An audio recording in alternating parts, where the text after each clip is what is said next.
जातीय जनगणना यानी कास्ट सेंसस को लेकर इतना हो हल्ला क्यों है? वो कौन है जो चाहता है कि भारत में हिंदुओं की हर जाति अलग अलग गिनी जाए?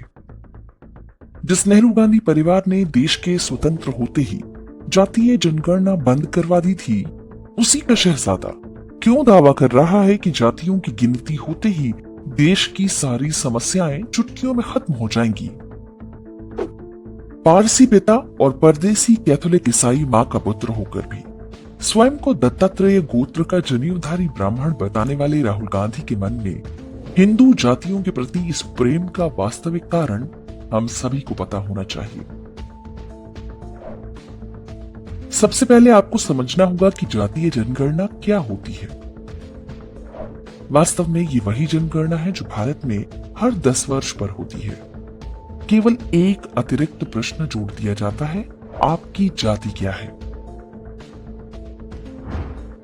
इससे सरकार को आंकड़े पता चल जाते हैं कि देश में अलग अलग जातियों के लोगों की कितनी संख्या है। जनगणना में जाति पूछने की परंपरा सबसे पहले अंग्रेज अफसर हर्बर्ट होप रिस्ली ने की थी। ये वही व्यक्ति था जिसने हिंदुओं को जातियों में बांटने के लिए नेजल इंडेक्स थ्योरी गढ़ी थी। इसके अनुसार जिन भारतीयों की नाक छोटी होती है वे शूद्र हैं और जिनकी नाक लंबी है वो अगड़ी जाति के हैं। वर्ष 1901 की जनगणना में इसे ही आधार बनाया गया था, जो कि 1941 तक जारी रही। Doctor Bhimrao Ambedkar nasal index theory के सबसे बड़े विरोधियों में से थे। हर्बर्ट रिस्ली की जातीय थ्योरी के आधार पर जब 1931 में जनगणना कराई जा रही थी, तब कांग्रेस के नेताओं ने कड़ा विरोध किया। उनका कहना था कि अंग्रेज भारतीयों को आपस में बांटकर राज करना चाहते हैं। ऐसा मानने वालों में गांधी जी सबसे आगे थे। ऑक्सफोर्ड यूनिवर्सिटी प्रेस द्वारा प्रकाशित पुस्तक गांधी एंड हिज क्रिटिक्स में लेखक B.R. नंदा ने बताया है कि 1932 में इस मुद्दे पर गांधी जी ने भूख हड़ताल भी की थी। वर्ष 1941 की जनगणना में भी जाति पूछी गई, लेकिन उसके आंकड़े कभी जारी नहीं हुए। इसका कारण क्या था, हमें कहीं भी इस बात का विश्वसनीय उत्तर नहीं मिल सका। स्वतंत्रता के बाद कांग्रेस सरकार ने भी इसे जारी करने में कोई रुचि नहीं दिखाई। जवाहरलाल नेहरू सरकार ने तय किया कि आगे से केवल अनुसूचित जाति और जनजाति की गणना होगी, वह भी उनकी जातियों के नाम से नहीं बल्कि श्रेणी के रूप में। वर्ष 1951 से 2001 तक यही परंपरा चलती रही, लेकिन 2011 से पहले इसमें बदलाव की मांग उठने लगी। कहा गया कि मंडल आयोग के आधार पर पिछड़ी जातियों का आरक्षण वर्ष 1931 की जनगणना पर आधारित है, इसलिए जातियों की गिनती दोबारा होनी चाहिए। तब ये मांग करने वाले अधिकांश वे नेता थे जो ओबीसी की राजनीति करते हैं। आरक्षण और सरकारी योजनाओं पर अमल की दृष्टि से देखें तो ये तर्कपूर्ण मांग थी, लेकिन तत्कालीन कांग्रेस सरकार ने जातीय जनगणना के बजाय सोशियो इकोनॉमिक कास्ट सेंसस कराने की घोषणा कर दी। इससे लोगों की जाति के साथ साथ उनकी आर्थिक स्थिति के बारे में भी प्रश्न पूछे गए। 2013 में जब इसके आंकड़े आए तो सरकार का सिर चकरा गया। पता चला कि लोगों ने कुल 46 लाख जातियां बताई हैं। ऐसे आंकड़े को वर्गीकृत करना व्यवहारिक रूप से संभव ही नहीं था। जब भाजपा सरकार आई तो उसने इन आंकड़ों के विश्लेषण का प्रयास किया, लेकिन वो भी सफल नहीं हो सकी। कास्ट डेटा था, कास्ट का और ट्राइब का, वो 2011-19 मई के डिसीजन के मुताबिक जो उसकी डिटेल्स आती हैं उसमें हर प्रकार के व्यक्ति, कोई कास्ट, कोई सब कास्ट, कोई नाम, कोई सिनोनिम, कोई सरनेम, कोई गोत्र, कोई क्लैन, और ये लगभग 46 लाख कास्ट सब कास्ट नेम्स हैं, गोत्र वगैरह जिसकी डिटेल्स हैं। वास्तव में 2011 की जनगणना में जातियों का जो डेटा आया वो सरकार के किसी काम का नहीं था, लेकिन ईसाई मिशनरियों के लिए ये बहुत उपयोगी था। क्योंकि इससे पता चलता था कि किसी समुदाय की आर्थिक स्थिति कैसी है और वो स्वयं को किस पहचान से जोड़ रहा है। तब से लेकर 2019 के लोकसभा चुनाव तक राहुल गांधी ने एक बार भी जातीय जनगणना शब्द नहीं बोला। वर्ष 2022 में बिहार में नीतीश और लालू की गठबंधन सरकार बनी। चूंकि जनगणना केवल केंद्र सरकार ही करा सकती है, इसलिए बिहार सरकार ने सर्वे के रूप में जातियों की गिनती की और उसके आंकड़े जारी कर दिए। इस गिनती से किसी जाति का भला हुआ हो ऐसा तो अब तक नहीं दिख रहा, लेकिन उसी के बाद से राहुल गांधी ने जाति जाति की रट शुरू कर दी। बार बार चुनाव हारने के बाद भी उन्होंने इस मुद्दे को उछालना जारी रखा। कुछ भी हो जाए, जाति जनगणना करवाएगी, कांग्रेस पार्टी करवाएगी। कारण समझने के लिए आपको जोशुआ प्रोजेक्ट के बारे में जानना होगा। जोशुआ प्रोजेक्ट का नाम आपने अवश्य सुना होगा। वर्ष 1995 में अमेरिका में एक एनजीओ के रूप में जोशुआ प्रोजेक्ट शुरू किया गया था। ये एक प्रकार का संगठित अभियान है जिसका उद्देश्य पूरे विश्व को प्रोटेस्टेंट ईसाई बनाना है। इस अभियान के अंतर्गत हर देश में रहने वाली सभी जाति, प्रजाति और समुदायों को टारगेट किया जाता है। सबसे बड़ी जनसंख्या वाला देश होने के कारण जोशुआ प्रोजेक्ट का सबसे अधिक फोकस भारत पर है। हिंदुओं को प्रोटेस्टेंट इवेंजेलिकल ईसाई बनाने के पीछे प्रमुख उद्देश्य ये है कि ऐसे कन्वर्टेड लोग आसानी से अमेरिका के भू राजनीतिक अर्थात जियोपॉलिटिकल हितों के अधीन काम करेंगे। वे शरीर से तो भारतीय होंगे, लेकिन वही करेंगे जो अमेरिका चाहेगा। खालिस्तान आंदोलन इस रणनीति की सफलता का सबसे बड़ा उदाहरण है।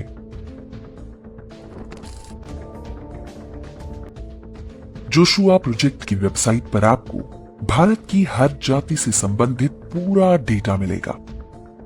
ये सूचनाएं राज्यों और जिला स्तर पर भी दी गई हैं। इसके अनुसार भारत में 3.9% की गति से धर्मांतरण हो रहा है, जबकि विश्व का औसत 2.6% है। भारत में कुल 2272 जातीय समूह हैं। किसी क्षेत्र में किसी जाति, जनजाति या समुदाय के कितने लोग रहते हैं, उन तक ईसाई मिशनरियां पहुंची हैं या नहीं, पहुंची हैं तो कितनी सफलता मिली है, ये सारे आंकड़े आपको जोशुआ प्रोजेक्ट की इस वेबसाइट पर मिल जाएंगे।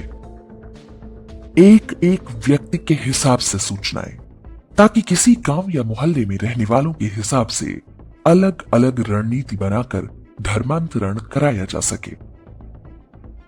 जोशुआ प्रोजेक्ट के टारगेट पर हिंदुओं की हर जाति और जनजाति है। इसके अतिरिक्त मुसलमान, सिख, जैन, बौद्ध जैसे समुदायों का भी पूरा डेटा है।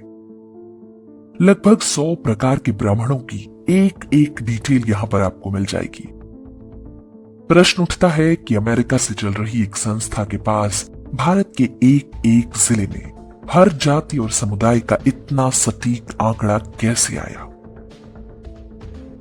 भारत में काम कर रही ईसाई मिशनरियों और चर्च के पास ऐसा कोई तंत्र नहीं है कि वो इतनी सूक्ष्मता से सूचनाएं जुटा सके। जोशुआ प्रोजेक्ट की वेबसाइट दावा करती है कि हमने सारे आंकड़े आधिकारिक जनगणना एजेंसियों और स्थानीय अनुसंधान सहित विभिन्न स्रोतों से प्राप्त किया है। ध्यान से देखें तो पता चलता है कि जोशुआ प्रोजेक्ट की वेबसाइट पर दिए ये सारे आंकड़े 10 से 15 वर्ष तक पुराने हैं। सरकारी योजनाओं को लागू करने के लिए जनगणना के अतिरिक्त भी सरकारें कई तरह के सर्वे और गिनती करती रहती हैं। ये आंकड़े अक्सर सरकार के आंतरिक प्रयोग के लिए होते हैं और उन्हें पूरी तरह सार्वजनिक नहीं किया जाता है।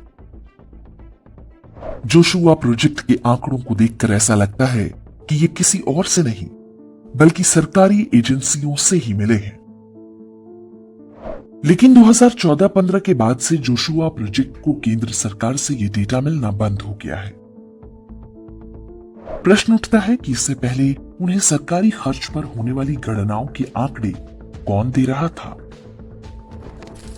आपको याद होगा कि 2014 में मोदी सरकार बनने के बाद दिल्ली में शास्त्री भवन समेत कई सरकारी कार्यालयों पर छापे मारे गए थे। तब पता चला था कि मंत्रालयों की गुप्त फाइलें और सूचनाएं बेचने का पूरा तंत्र काम कर रहा है। उसी दौरान सांख्यिकी मंत्रालय से जुड़े आंकड़े लीक होने का भी पता चला था। मोदी सरकार ने इसे बंद करा दिया। जनसंख्या और अन्य सांख्यिकीय सर्वेक्षणों के आंकड़े न मिलने के कारण धर्मांतरण गिरोहों की बेचैनी बढ़ती जा रही थी। उन्हें आशा थी कि कांग्रेस 2019 तक सत्ता में लौट जाएगी, लेकिन देश के सौभाग्य से ऐसा नहीं हुआ। विदेशों में हिंदू धर्म के लिए काम करने वाली संस्था वर्ल्ड हिंदू फेडरेशन ने फरवरी 2019 में सबसे पहले यह आशंका जताई थी कि अमेरिकी डीप स्टेट चाहता है कि भारत में अगली जनगणना जातियों के आधार पर हो। इससे उनके द्वारा पोषित जोशुआ प्रोजेक्ट को नए आंकड़े मिल सकेंगे, जिससे भारतीय समाज की दरारों को चौड़ा करने, लोगों को आपस में लड़ाने और अधिक गति से धर्मांतरण कराने में आसानी होगी। जैसे ही राहुल गांधी ने इस मुद्दे पर शोर मचाना शुरू किया, वर्ल्ड हिंदू फेडरेशन की सूचना पर एक प्रकार से मुहर लग गई। हिंदू संगठन शुरू से ही इस मुद्दे पर फूंक फूंक कर कदम रख रहे हैं। इसका संकेत मिलता है राष्ट्रीय स्वयं सेवक संघ के वक्तव्य से। आरएसएस ने कहा है कि जाति सर्वेक्षण सामाजिक कल्याण योजनाओं के सही क्रियान्वयन के लिए किया जाना चाहिए, राजनीति के लिए नहीं। जातीय जनगणना वास्तव में कांग्रेस की नहीं, बल्कि ईसाई मिशनरियों की आवश्यकता है। कांग्रेस को इससे कोई विशेष राजनीतिक लाभ नहीं हुआ है, न आगे कोई आशा है। बिहार इसका बड़ा उदाहरण है। कर्नाटक में कास्ट सर्वे कराने के बाद भी कांग्रेस सरकार आंकड़े जारी नहीं कर रही, क्योंकि उससे उसे राजनीतिक नुकसान होगा। हालांकि कोई आश्चर्य नहीं होना चाहिए कि वो सारा डेटा धर्मांतरण गिरोहों तक पहुंच चुका हो। जातीय जनगणना को लेकर कांग्रेस की रणनीति का एक कारण यह भी माना जा रहा है कि वो नहीं चाहती कि बीते 2 दशक में देश में हुए जनसांख्यिकीय परिवर्तन अर्थात डेमोग्राफिक चेंज पर लोगों का ध्यान जाए। 2004 से 2014 तक कांग्रेस शासन में भारत में जिस बड़े पैमाने पर धर्मांतरण कराए गए, उसका वास्तविक प्रभाव अब देखने को मिल रहा है। समाचार पत्र दैनिक भास्कर ने 25 अगस्त 2024 को छपी रिपोर्ट में बताया है कि मध्य प्रदेश, छत्तीसगढ़, झारखंड और ओडिशा राज्यों में जोशुआ प्रोजेक्ट पर किस तरह से काम चल रहा है। कुल 110 गांवों में 18 दिनों तक पड़ताल के बाद अखबार ने बताया कि कैसे धर्मांतरण के लिए करोड़ों रुपए खर्च किए जा रहे हैं। ईसाई मिशनरियों का तंत्र इतना मजबूत है कि प्रधानमंत्री आवास योजना और अन्य सरकारी योजनाओं का लाभ पाने के लिए भी पहले ईसाई बनने की शर्त रखी जाती है। हिंदुओं का धर्मांतरण कराने के लिए जोशुआ प्रोजेक्ट इकलौता नहीं है। इसके अतिरिक्त चर्च का एक और अभियान चल रहा है, जिसे प्रोजेक्ट थेसलोनिका के नाम से जानते हैं। इसके अंतर्गत हिंदुओं के त्योहारों और धार्मिक रीति रिवाजों पर हमले कराए जाते हैं। जातीय जनगणना से अधिक महत्वपूर्ण ये है कि केंद्र सरकार इसके विस्तृत आंकड़ों को धर्मांतरण गिरोहों के हाथों में जाने से बचाए। साथ ही उसे स्पष्ट रूप से ये आश्वासन भी देना होगा कि सरकार द्वारा चलाई जाने वाली कल्याणकारी योजनाओं का दुरुपयोग मुल्ला या मिशनरी नेटवर्क न करने पाए। जातीय जनगणना से पिछड़ी जातियों के हिंदू भाइयों का कल्याण हो, इसमें किसी को आपत्ति नहीं हो सकती, लेकिन उसका लाभ उठाने के प्रयास में बैठे मिशनरी भेड़ियों को सफल नहीं होने देना है। भारत केवल उन धर्मों का देश है जिनकी पुण्य भूमि यहां पर है। विदेशी आक्रमणकारी मजहबों को हमारी संस्कृति और धार्मिक पहचान बदलने की छूट देना भारत की आत्मा के साथ छल है। शपथ लें कि ये हम नहीं होने देंगे।